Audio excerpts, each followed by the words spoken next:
Well, baby, I'm on it with a bottle of wine and an old dirt road, and you're ready to go if you want to.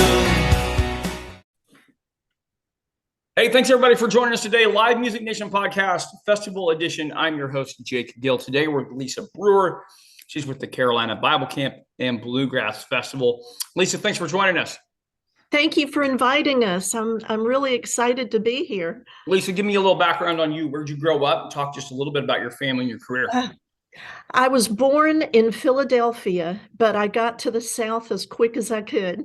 My dad was an Italian man from Philadelphia. He met my mother in New York City. She was a mountain girl from Western North Carolina.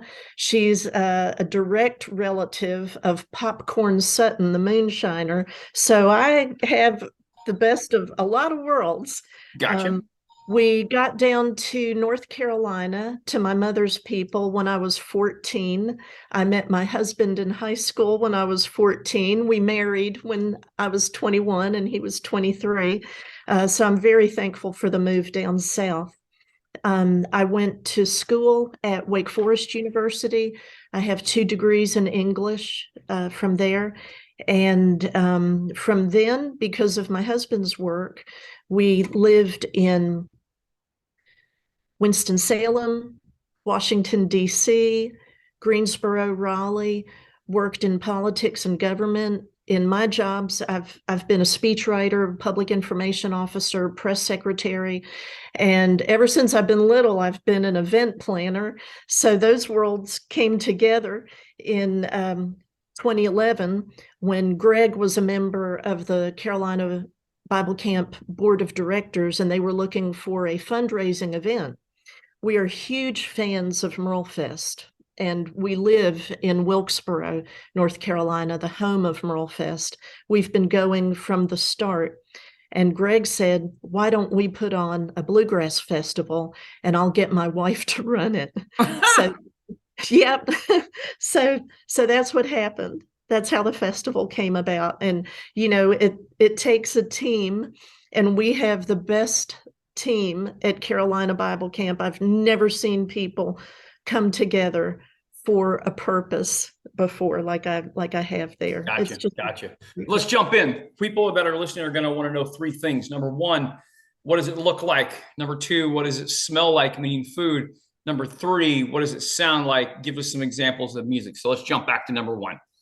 What does it look like? 68 acres of lush greenery and rustic cabins, flat, easy walking at Carolina Bible Camp and Retreat Center.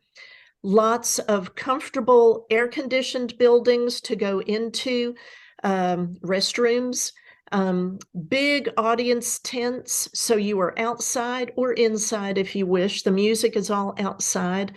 Lots of free things for kids to do. It looks like Gaga Ball. It looks like beach volleyball, playground, organized nature walk.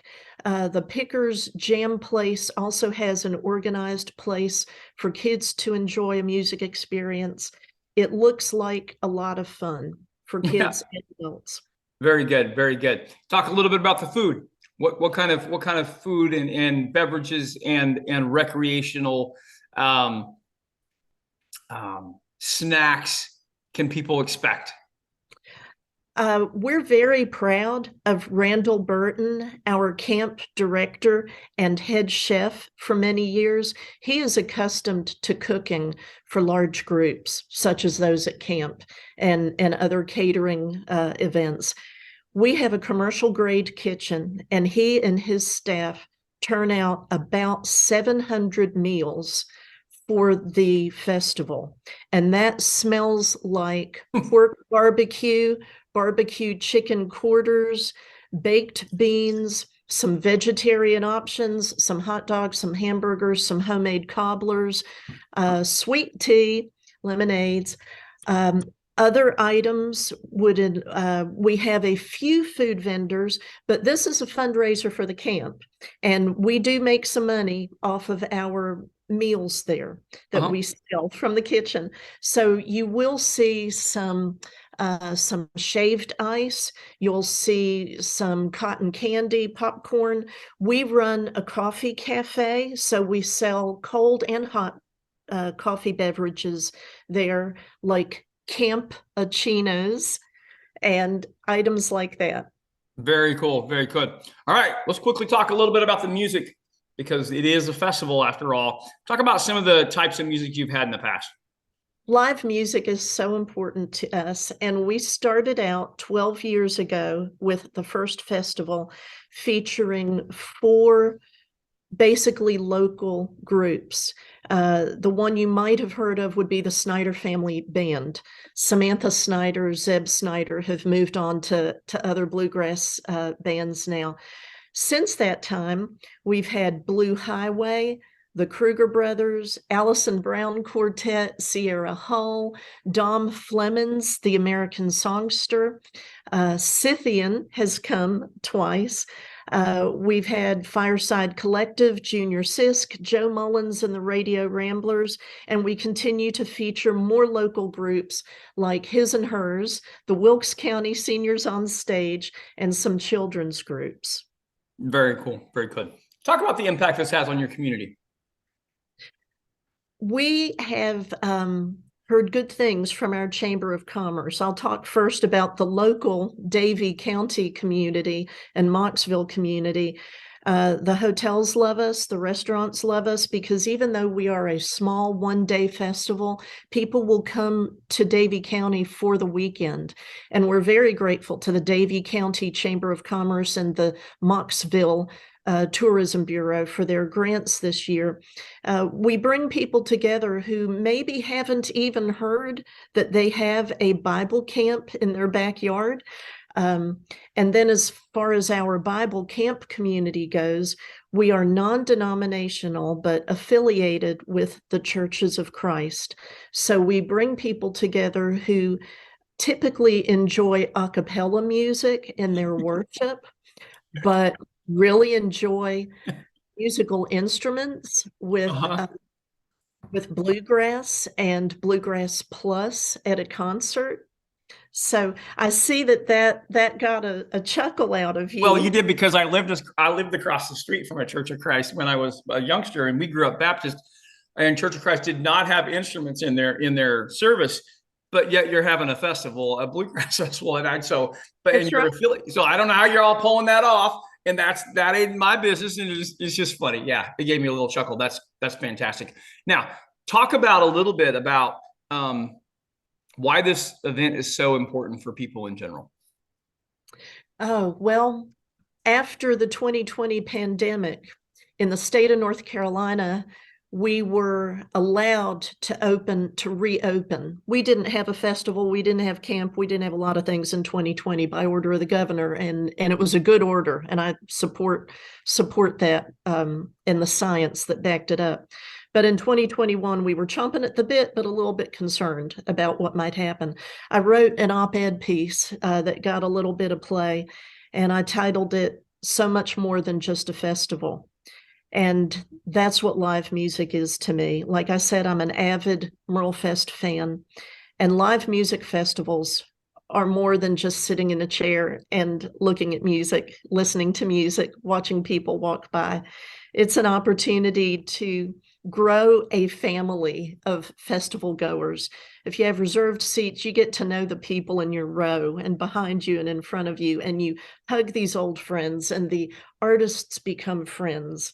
And to me, it's just like a good marriage. It's a little bit of heaven on earth.